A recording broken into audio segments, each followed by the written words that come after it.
News 19's Mike Biermeister joins us now. And Mike, you spoke with both Democrats and Republicans on that decision. So what did they think of the pick?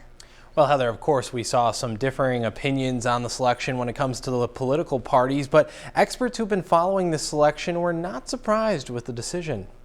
Democratic presidential candidate Joe Biden selecting California Senator Kamala Harris to be his running mate on Tuesday. I'm so ready to go to work. A choice experts say was well in the works.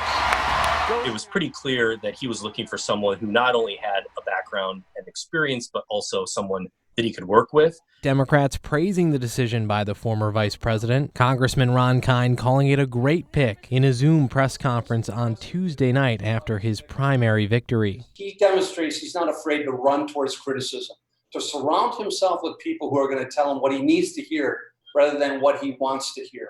Wisconsin State Treasurer Sarah Godlewski telling News 19 that Harris's experience will help in delivering the Badger State to Biden. I mean, she managed the second largest Department of Justice in the country behind the U.S.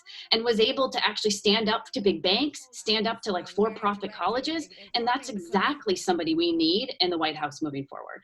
On the other side of the aisle, Republicans surprised with the pick. President Trump citing spats during the primary debates when Harris went after Biden. She said things during the debates, during the Democrat primary debates, that were horrible about Sleepy Joe. RNC communications advisor Paris Denard pointing out Harris's failed presidential campaign as an advantage for Trump.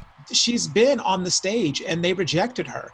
And so now what we have is a weak ticket. Biden will accept the presidential nomination virtually at the Democratic National Convention next week.